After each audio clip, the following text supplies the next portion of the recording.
Espírito Santo, venha fluir através das tuas palavras, Pai. Venha fazer que cada palavra emitida aqui venha de encontro com o propósito do Senhor na vida de cada irmão aqui dessa igreja. Nós te abençoamos em nome de Jesus.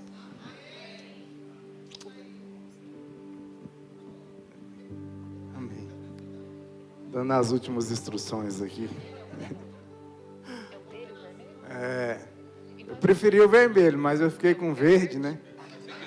Eu não ia falar. Mas, né? Só uma sugestão aí pro pastor Júnior, acho que do marcados ali podia ser vermelho no lugar de verde, né? A Angelina deixou a bola quicando aqui, né? Falou, se é o vermelho ou o verde, né? Obrigado, irmão. Deus abençoe. Tava um pouco pesado, ó, viu? Até melhorou o som. Ficou mais...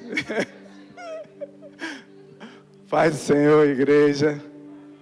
Que bom termos liberdade no Senhor, né? Quanto Deus tem movido de uma forma especial no nosso meio, nas nossas vidas. Nós entendermos isso, né? O que Deus tem feito no nosso meio é muito importante. Quinta-feira nós tivemos aqui momentos extraordinários e com certeza Deus, Ele está movendo um novo tempo na nossa vida. Nessa manhã nós vamos falar um pouco sobre Deus escolhe os improváveis para cumprir o seu propósito e realizar coisas extraordinárias. Nós estamos num tempo onde nós temos falado e refletido sobre propósito. Mas existe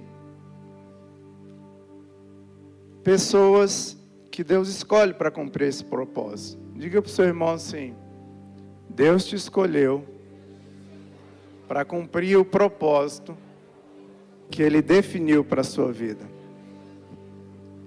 E nós vamos para falar sobre isso, nós vamos ler Hebreus 11, do versículo 1 a 40, é o capítulo inteiro.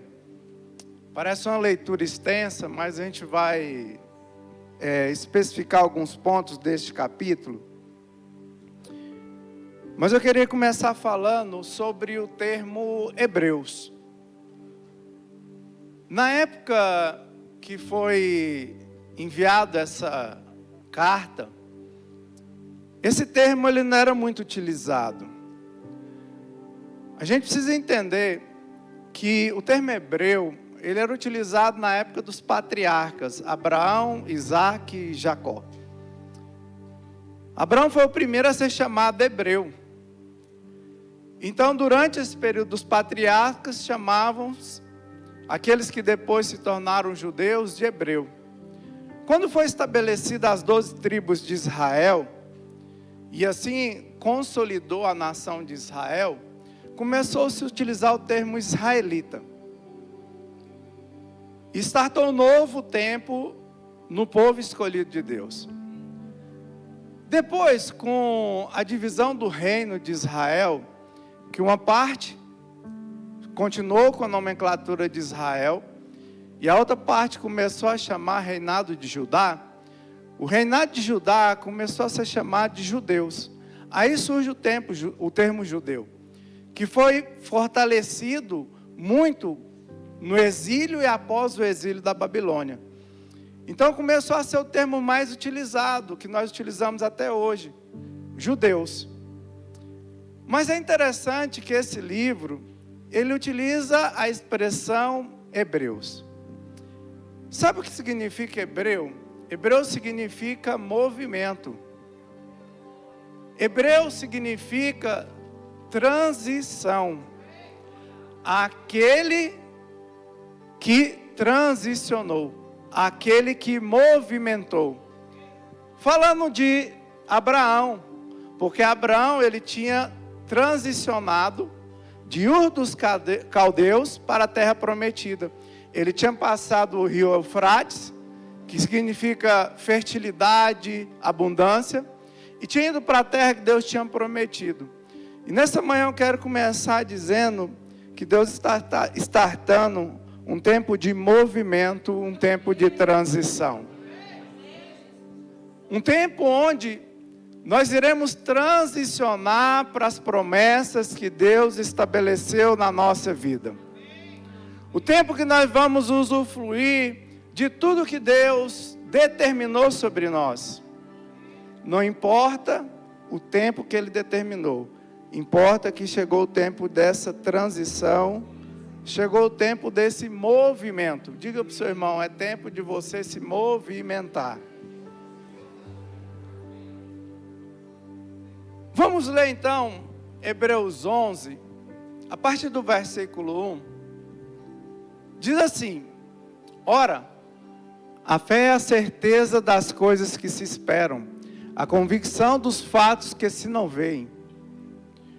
Pois pela fé os antigos obtiveram bom testemunho. Pela fé entendemos que foi o universo formado pela palavra de Deus, de maneira que o visível veio a existir das coisas que não aparecem. Pela fé, Abel ofereceu a Deus mais excelente sacrifício do que Caim, qual obteve testemunho de ser justo, tendo a aprovação de Deus quanto às suas ofertas. Por meio dela, também mesmo depois de morto, ainda fala. Pela fé, Enoque foi trasladado para não ver a morte. Não foi achado porque Deus o trasladara. Pois, antes da sua transladação, obteve testemunho de haver agradado a Deus. De fato, sem fé é impossível agradar a Deus. Portanto, é necessário que aquele que se aproxima de Deus creia que Ele existe e que se torna galardoador dos que o buscam. Pela fé, Noé divinamente instruído acerca de acontecimentos que ainda não se viam, e sendo temente a Deus, aparelhou uma arca para a salvação de sua casa, pela qual condenou o mundo e se tornou herdeiro da justiça que vem da fé. Pela fé, Abraão, quando chamado, obedeceu a fim de ir para um do lugar que devia receber por herança e partiu sem saber onde ia. Pela fé, peregrinou na terra da promessa, como em terra alheia, habitando em tendas com Isaque e Jacó, herdeiros com ele da mesma promessa. Porque aguardava a cidade que tem fundamentos, da qual Deus é o arquiteto e edificador.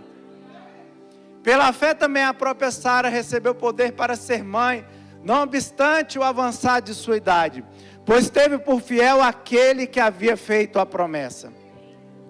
Por isso, também de um, aliás, já amortecido, saiu uma posteridade tão numerosa como as estrelas do céu, e inumerável como a areia da praia do mar. Todos esses morreram na fé, sem ter obtido as promessas, vendo-as, porém, de longe, saudando-as e confessando que eram estrangeiros e peregrinos sobre a terra. Porque os que falam desse modo, manifesto está procurando uma pátria. E se, na verdade, se lembrassem daquele de onde saíram, teriam oportunidade de voltar. Mas agora aspiram a pátria superior, isto é, celestial. Por isso Deus não se envergonha deles, de serem chamados seu Deus, porquanto lhes preparou uma cidade. Pela fé, Abraão, quando posto à prova, ofereceu Isaque. Estava mesmo para sacrificar o seu unigênito, aquele que acolheu alegremente as promessas. A quem se tinha dito, em Isaque será chamada a tua descendência. Porque considerou que Deus era poderoso até para ressuscitá-lo dentre os mortos, de onde também figuradamente o recobrou. Pela fé, igualmente Isaque abençoou a Jacó e a Esaú, acerca das coisas que ainda estavam por vir. Pela fé, Jacó, quando estava para morrer, abençoou cada um dos filhos de José, apoiado sob a extremidade do seu bordão, e adorou. Pela fé, José, próximo do seu fim, fez menção do êxito dos filhos de Israel, bem como deu ordem quanto aos seus próprios ossos. Pela fé, Moisés, apenas nascido, foi ocultado por seus pais durante 3 meses, porque viram que a criança era formosa. Também não ficaram amedrontados pelo decreto do rei.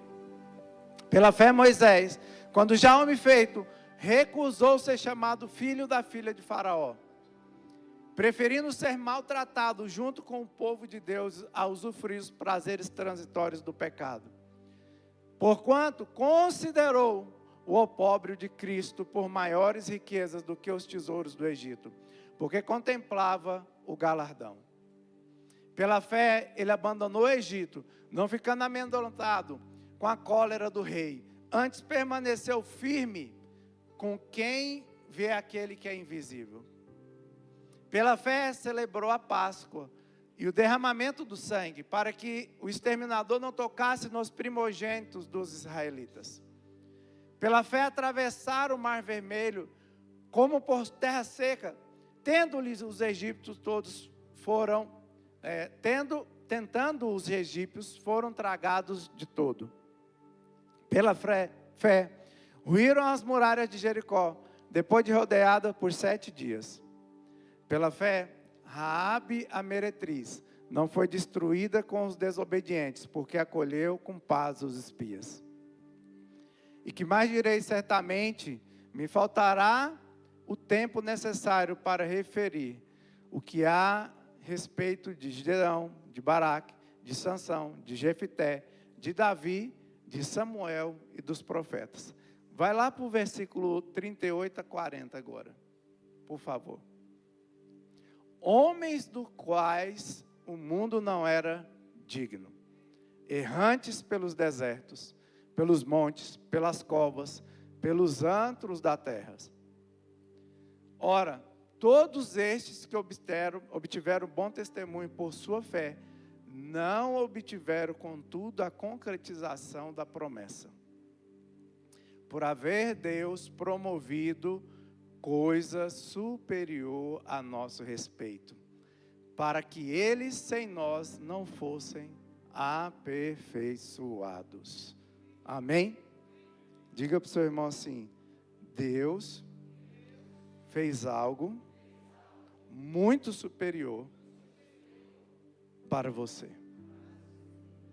Queridos, é interessante entender o contexto aqui, né? Eu sempre gosto de, quando nós lermos algo na palavra, nós temos que ter entendimento para quem foi escrito, por quem foi escrito e qual era o contexto de quando foi escrito isso, né? Apesar de Hebreus ele não ter uma definição clara de quem escreveu, eu, por motivos óbvios, acredito que foi pelo apóstolo Paulo. Mas brincadeira à parte, eu acredito que foi por ele, pela forma da escrita e por termos utilizado, mas não ter uma precisão de quem o escreveu. E também porque é um livro que demonstra que o escritor ele tinha um elevado conhecimento do judaísmo. Por isso que eu acredito que era Paulo, por todo esse contexto. Mas então, para quem foi escrito? Foi escrito para os judeus da diáspora, para os judeus que estavam fora de Israel, para os judeus que viviam fora do contexto de Jerusalém, de Israel. Então é escrito para esses judeus que estavam passando por perseguição. Pensa comigo, eram judeus que haviam acreditado e confessado que Jesus era o Messias. Eram judeus que tinham essa credulidade que Jesus de fato tinha cumprido a promessa de Deus. Então ele vivia a impressão pelos judeus tradicionais que falavam que, olha, não cumpriu ainda não mudou nada. Por aqueles que criticavam, né, que falavam, quem é esse daí? Veio da onde? Veio de Nazaré. Então havia uma pressão muito forte dos judeus tradicionais sobre esses que estavam nesse contexto. E também, por eles estarem fora de Israel, existia uma pressão muito grande, porque ele estava num mundo dominado por Roma, então tinha uma forte pressão pagã pela cultura pagã.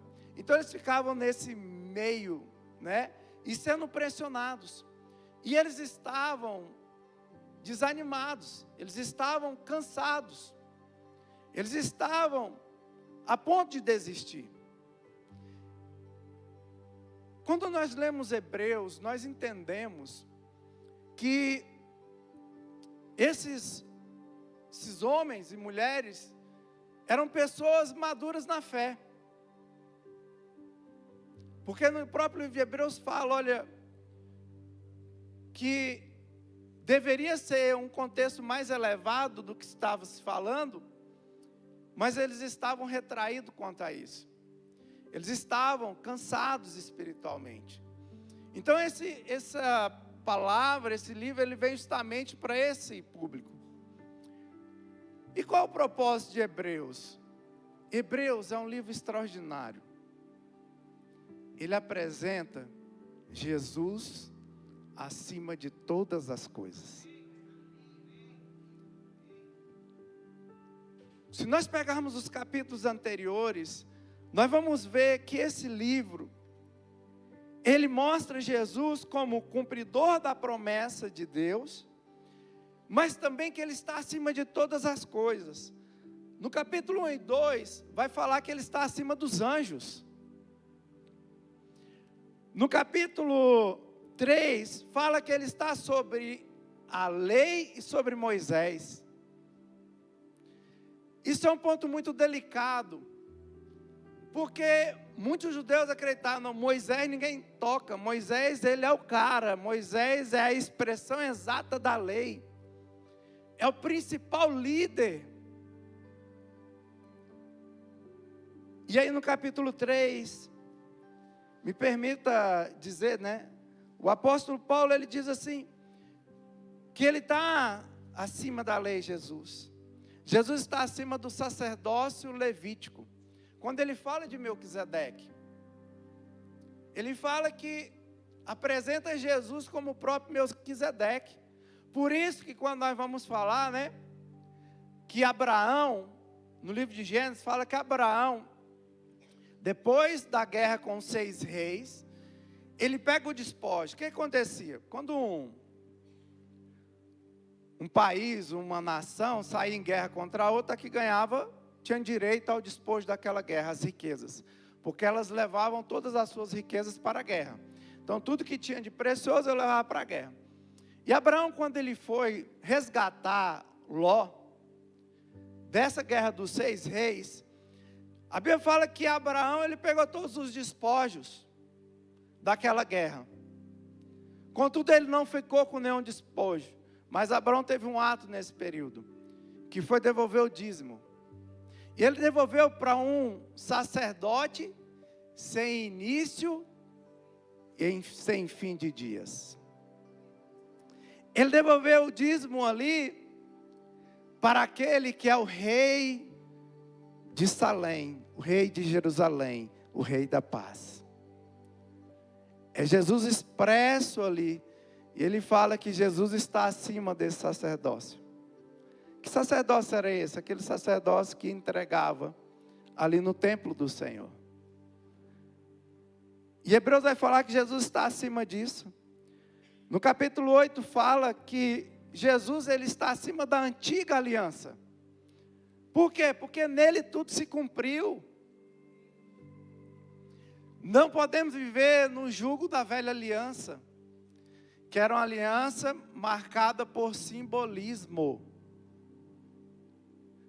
E a nova aliança é uma aliança marcada pela realidade. A velha aliança era um simbolismo e um ritual. Eu pegava um cordeiro, sacrificava ele como simbolismo daquilo que estava por vir.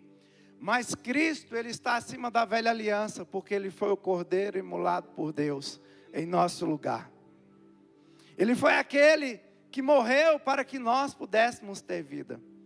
Hebreus também apresenta que Jesus está acima dos sacrifícios. Que não era mais necessário pegar um cordeiro, pegar um novilho e sacrificar o Senhor, porque ele já tinha feito a excelência e a perfeição do sacrifício. Então o livro de Hebreus traz essa proposta e demonstra de fato quem é Jesus. Mas ele também adverte com seriedade. E ele também estimula, encoraja a perseverança a esses hebreus. De que eles precisavam continuar a carreira que estava proposta. Nós não lemos, mas em Hebreus 12:1 vai falar sobre isso. Há uma corrida que nós temos que correr. Há uma carreira que nós temos que correr. E Paulo, ele estimula esses cristãos nesse sentido. Olha, vocês precisam continuar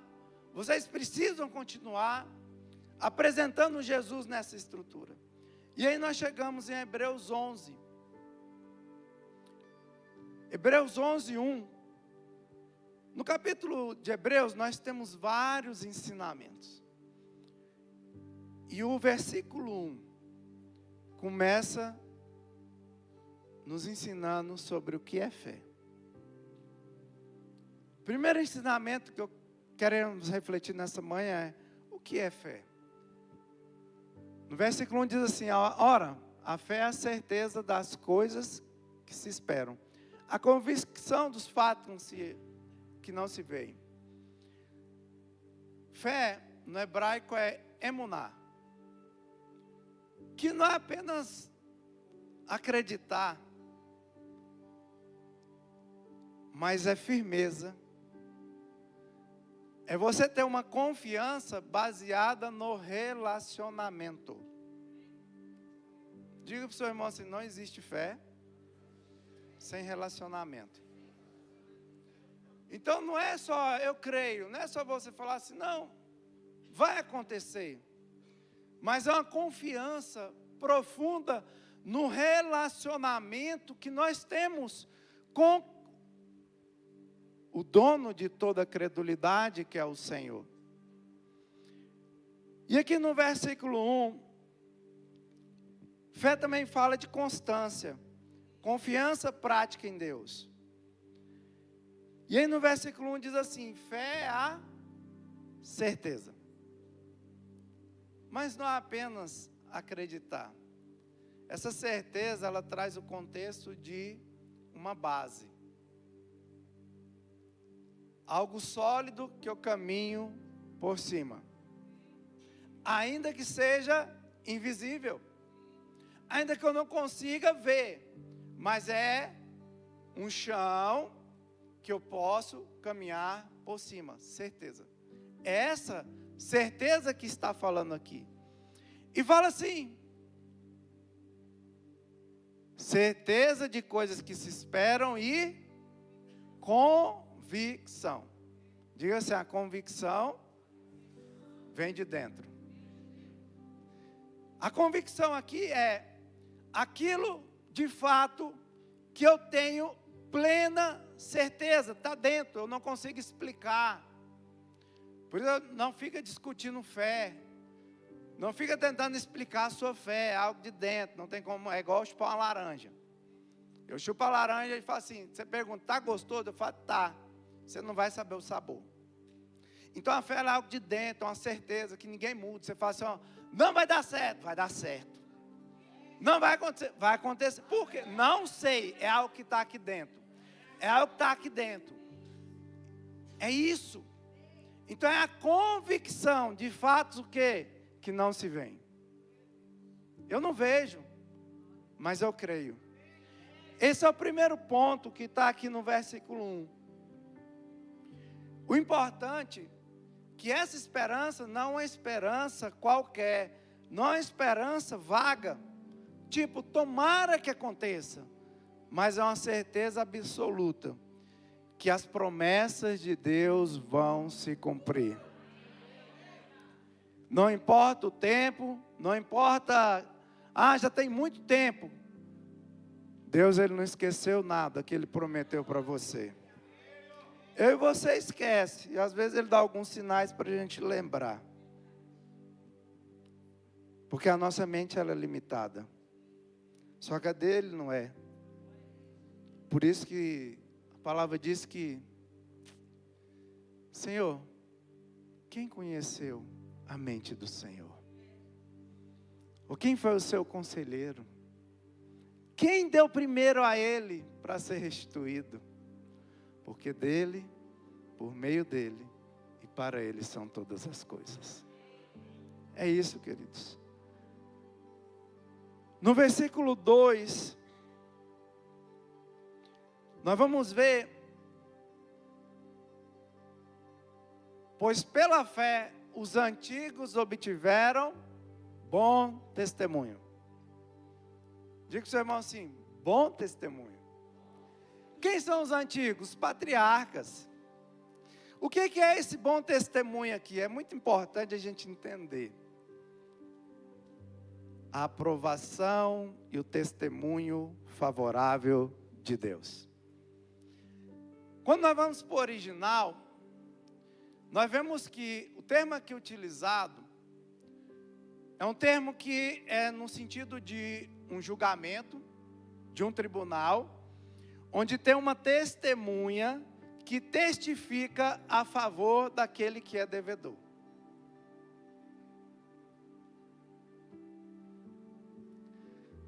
Só me engano, no livro de Colossenses diz que havia uma escrita de dívida contra nós. É isso. Nós estávamos condenados. Mas Jesus, a fiel testemunha, que diz lá no livro de Apocalipse, ele testemunhou favorável a nosso respeito. Aqui está falando isso, pois pela fé, isso é só possível pela fé. Não é pelo que eu faço, é pela fé, pela credulidade nele. Pela fé os antigos obtiveram bom testemunho. Nós só temos bom testemunho, só temos a testemunha favorável de Deus, só temos o olhar favorável de Deus por meio da fiel testemunha que é Jesus Cristo. É crer nele, é isso. No final a gente vai fazer uma ilustração rápida sobre como Deus te vê, para a gente sair de algumas neuras que a gente tem. Então os antigos tiveram a validação pública de Deus a respeito do que eles faziam. Vamos seguir, que hoje o tempo está passando rápido. Terceiro, pela fé entendemos que toda a realidade, visível e invisível, foi criada e é sustentada pela palavra de Deus. Pela fé entendemos que o universo, eu gosto de uma versão que diz assim, os mundos, no plural. Por quê? Quando eu falo universo, eu falo mundo. Obrigado. Está afiado hoje, hein? Eita. Que os mundos, pela palavra de Deus, foram criados. Ah, pastor, então tem ET. Não, não é isso, irmão. Né? Quando falo os mundos, a expressão exata é tudo que existe. O tempo, as dimensões. Nós estamos vinculados à dimensão terrena. Por isso nós gostamos, né, principalmente, né, me permita dizer, nós goianos, gostamos de apalpar, pegar para, né? A gente tem meio que a unção de Tomé, né?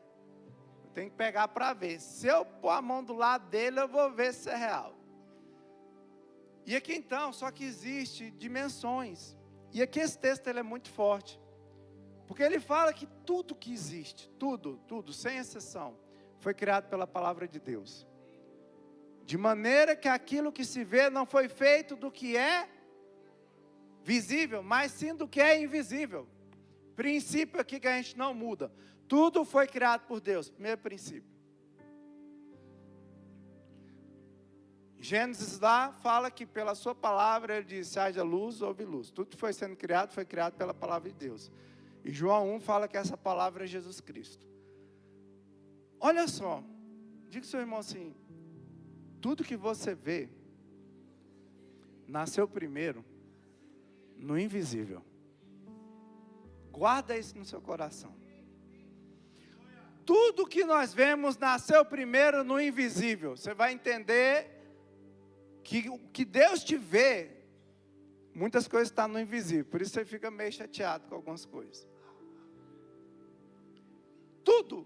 Tudo que existe primeiro nasceu no invisível para depois tornar visível. Isso é fé. Vamos seguir aqui. Então, há um princípio aqui de que tudo é criado pela palavra de Deus. Sem Ele, nada do que foi feito se fez. Há um princípio que diz que primeiro é invisível para depois o visível. E aí, a partir do versículo 4, o autor ele entra a dar exemplos de fé. E aí a gente lê esses exemplos, e a primeira sensação que me causa é medo.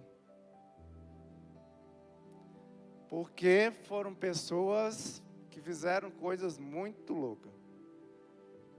E eu fico olhando e falando assim, eita Deus. Começa com Abel. Adão e Eva inicialmente tiveram Caim e Abel, né? Todo mundo sabe, né? Todo mundo lembra, infelizmente, pelo trágico ocorrido.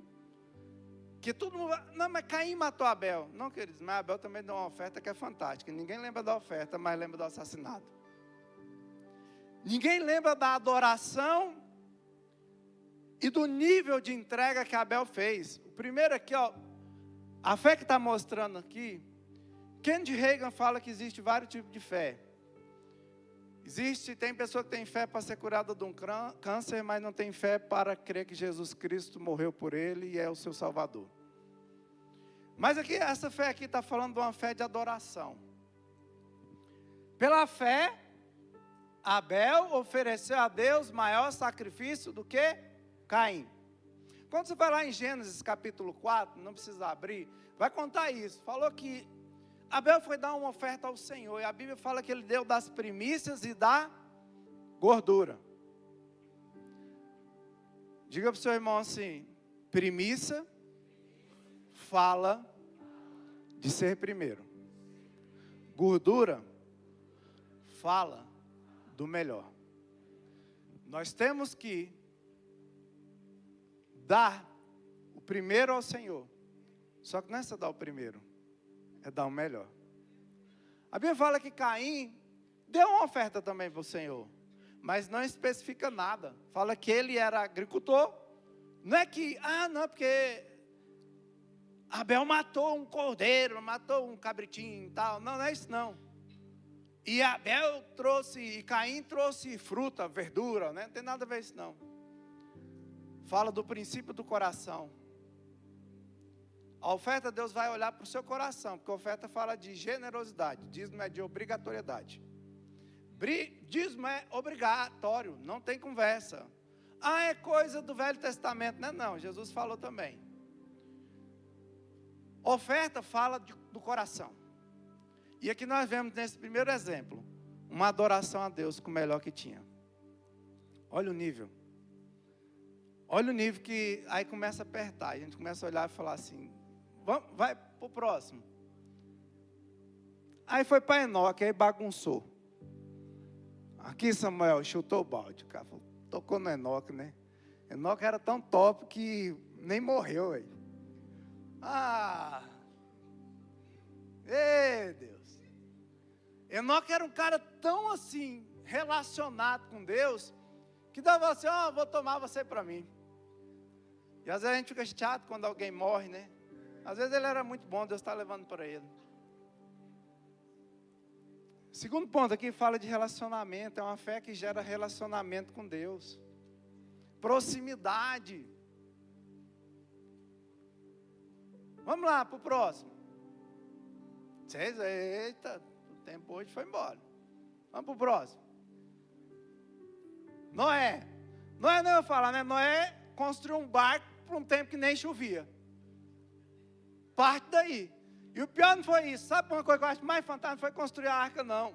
O mais fantástico é como que um casal de cada bicho entrou dentro da arca. Esse foi o mais difícil, né? Pensa, a fila que foi. É isso que, assim, o barco, aí eu falo assim, meu Deus do céu. E essa quantidade de bicho caber dentro de uma coisa limitada, né? Mas beleza. Pode passar aí. Vamos rápido aqui. Fala de Abraão 2 vezes e de Sara, né? Sara viu o impossível, nem podendo ter filho, né? Vai. Tô devendo chegar no final. Olha lá, Abraão, então fala de Abraão ter ido para uma terra que ele não conhecia, né? Fala de Abraão também ter entregado Isaac, né? Muitas vezes Deus vai pedir o seu sorriso, porque Ele quer te dar um sorriso maior. Isaac é isso, é sorriso. Aí vai indo, vai falar de Isaac e tal. Fala de Moisés. Moisés na riqueza, na luxúria. Rei do Egito. Vocês estão animados, hein? Rei do Egito, pá, vai. Aí começa, faz uma descrição de várias pessoas. Aí ele acha que não está bom. Ele fala assim, nossa, fizeram Moisés, né? Abriu o mar vermelho, né? Caiu comida do céu. Quantas coisas presenciou, né? E Moisés como porta-voz ali de Deus. E vai falar, ele achou que está bom, ele começa a citar, né? Ele traz umas pessoas bacaninhas, né? Samuel, né? Sansão, Jefité, Davi. Aí começa a trazer várias pessoas que a gente olha e fala assim, meu Jesus amado, o que vai ser de mim? E a gente começa a questionar, né? Como? Aí ele chega lá, pode ir para o versículo 40. Vocês estão com pressa, ainda tem 4 minutos. Dá para fazer muita coisa ainda. Olha só o que fala. Depois dele mostrar lá os exemplos de fé, tal, e lá, né? Esqueci, fala de Raabe também, né? Vou dar um spoiler aqui. A Raabe também foi fantástica, né? Ela viu todo o muro de Jericó caiu quase totalmente, você sabia disso? Só onde estava construída a casa de Raabe que não caiu. Tudo ruiu à volta. Só a casa dela que ficou estática por uma atitude que ela teve. Falou tudo isso, aí você fala assim, peraí. Aí lá no versículo 40 ele diz assim, provendo Deus alguma coisa melhor a nosso respeito, para que eles sem nós não fossem aperfeiçoados. Aí ele vem e fala assim, não acabou neles, não terminou neles, vai continuar uma coisa ainda maior. Faz uma ligação que Jesus disse, eu vim e fiz muita coisa, mas vocês vão fazer coisas muito maiores do que eu fiz. Aí chegou no ponto, tudo isso foi para dizer o seguinte, às vezes você vive em conflito, como eu vou fazer coisas maiores que Jesus fez, porque eu não sou nada? Quem sou eu para fazer alguma coisa? Eu não sei falar, eu não conheço a Bíblia, eu tenho vergonha, eu sou uma pessoa cheia de falhas, de erros, como que eu vou fazer? Rapidão, agora tem que ser rápido, hein? Rapidão aí. E aí, pentei, como? Rapidão. Êxodo 3:11.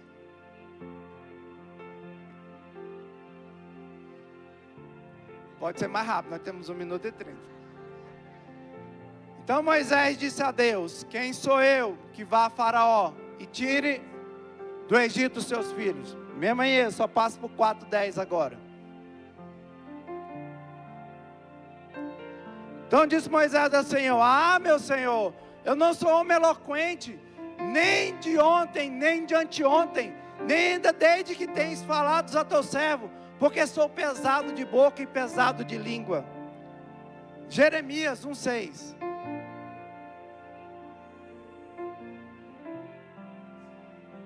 Então disse eu, Senhor Deus, eis que não sei falar, porque ainda sou menino. Gideão, Juízes 6:15.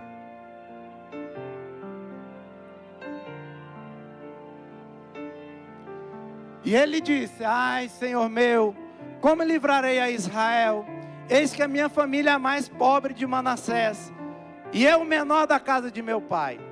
E para finalizar, Isaías 6:5.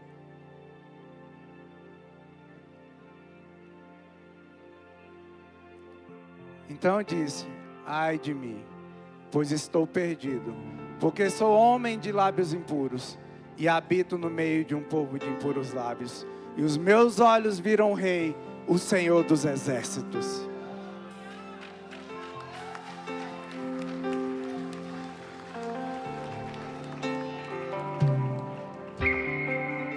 Para fechar, eu preciso de 3, rapidão aqui, ó.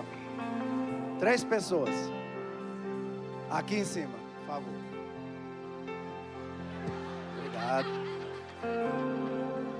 Chegou primeiro, você vai ser Deus. Né?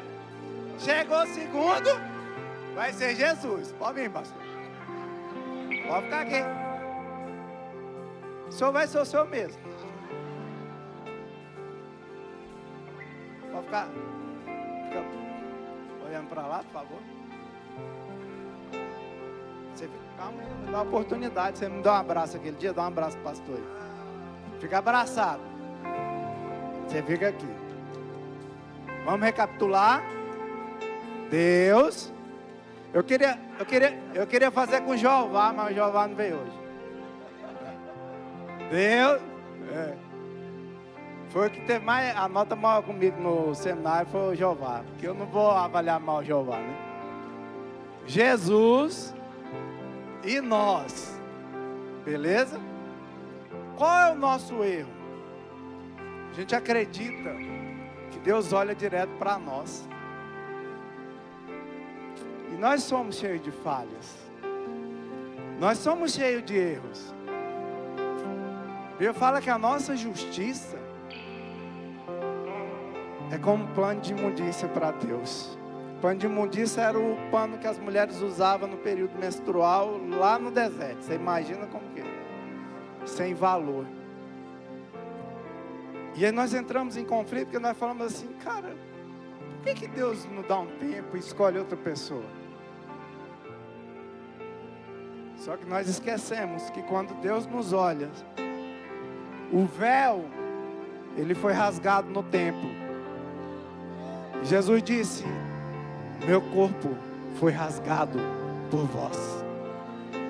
Jesus se tornou o novo véu. É impossível Deus nos ver sem olhar para Jesus.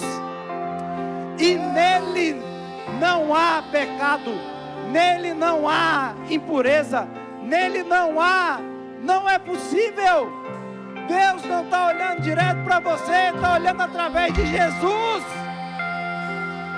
Não importa as nossas limitações, não importa o quanto nós não podemos, mas Ele está olhando em Cristo e falando: eu vou contar com vocês, porque eu vejo que já está na região celestial.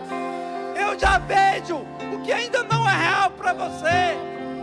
É isso que aconteceu. Queridos, todos, sem exceção, que foram extraordinários na Bíblia, eram homens e mulheres imperfeitos, porque só existe uma forma de nós sermos perfeitos: é através do sangue de Jesus. Obrigado.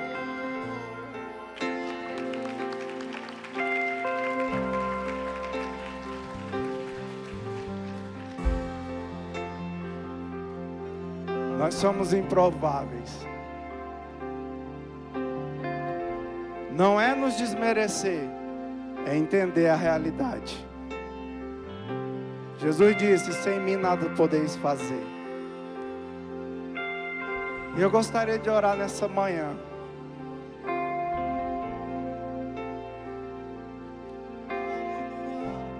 Dia que o pastor Luiz me ligou, sou muito grato que minha vida, Deus sempre colocou pessoas que foi instrumento dele para acreditar na minha vida.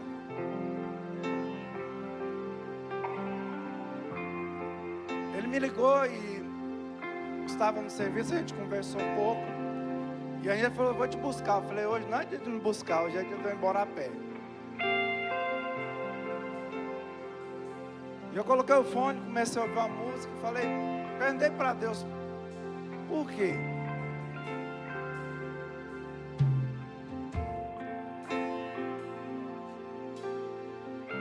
Deus começou a lembrar desses homens e falar, olha, dessas mulheres.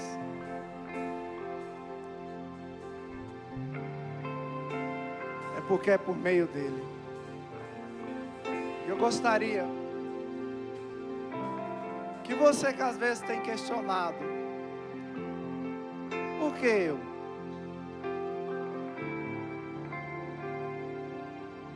Por que o Senhor tem me escolhido?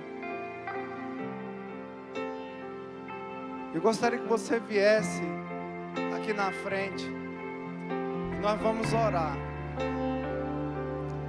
Mesmo você que já tem convicção do seu chamado, se coloque de pé, igreja. Nós pudéssemos falar para o Senhor: Senhor, muito obrigado, porque o Senhor vê algo em mim que nem eu mesmo vejo. Pela fé posso clamar. Obrigado, Senhor, Pela fé porque eu vivo nesse novo momento. Porque eu tenho Jesus como uma fiel testemunha, não pelo que eu faço, mas pelo que Ele fez. Oh, Senhor. Oh, Pai, que ficarão de pé diante não há nada que chama o favor do Senhor. Estou firmado. Oh, Deus, obrigado. Em Cristo pra sempre tenho a luz em mim.